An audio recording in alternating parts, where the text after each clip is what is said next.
दोस्तों कल है ट्यूसडे 23 सितंबर और कल होने वाली है निफ्टी की वीकली एक्सपायरी। तो वीकली एक्सपायरी पर कहाँ धमाका होगा फटाफट पता करते हैं इस वीडियो में।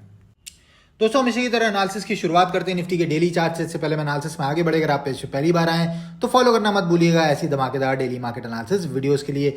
डेली चार्ट को ध्यान से देखेंगे तो भाई ये जो कैंडल बनी थी 2 दिन पहले, इसके बाद जो हमने अंदेशा जताया था कि अब यहाँ पर विजय रथ में एक पॉज आएगा और गिरावट देखने को मिलेगी, बिल्कुल वैसा ही हो रहा है आज मार्केट के। लेकिन लो को ध्यान से देखिएगा, ये जो हमारा पुराना 25,150 वाला सपोर्ट लेवल है, बिल्कुल उसी को टच करके थोड़ी सी ऊपर जाकर इसने क्लोजिंग दी है। लेकिन ये कैंडल कुछ खास नहीं बनी है।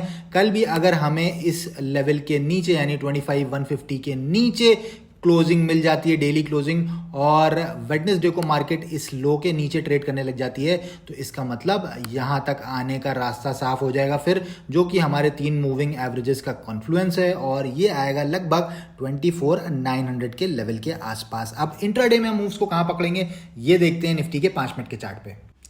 दोस्तों हम आ चुके हैं निफ्टी के 5 मिनट के चार्ट पे, और कल की एनालिसिस अगर आपको हमारी याद होगी तो उसमें हमने आपसे ये बोला था कि अगर फ्लैट खुलेगी तो 25,261 के नीचे हम सेल करेंगे, और अगर गैप डाउन खुलेगी तो यहां पर आकर कोई सेलिंग सिग्नल का वेट करेंगे। मार्केट गैप डाउन खुली लेकिन सीधे ही खुलते ऊपर चली गई, और यहां पर कोई सेलिंग सिग्नल हमें मिला ही नहीं। अब मिला ही नहीं तो ट्रेड भी नहीं बना भैया। एक्चुअल में करना क्या था, मार्केट को सारे शॉर्ट्स को निकालना था बाहर, स्टॉप लॉसेस हंट करने थे।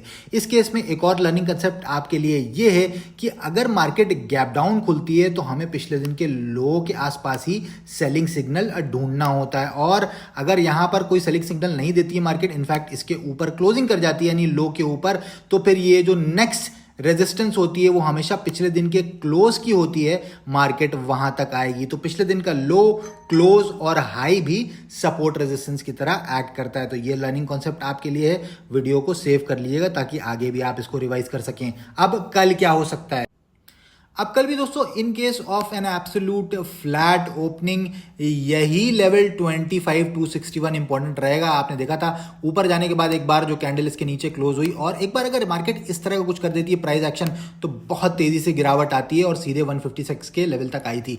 कल भी अगर मार्केट यहां पर मिल जाती है हमें धीरे धीरे 275 से 261 एक इंपॉर्टेंट रेजिस्टेंस जोन होगी, यहां पर कोई सेलिंग सिग्नल मिलेगा तो मैं शॉर्ट करना प्रीफर करूंगा। 25,222, 156, 25,133, 25,096 और 25,022 तक के बाइंग दोस्तों हम तभी करेंगे जब मार्केट 25,275 के ऊपर कोई 5 मिनट की कैंडल क्लोज करेगी। इसका हाई निकलेगा तो ऊपर के टारगेट्स के लिए जाएंगे 25,360, 25,424 तक के।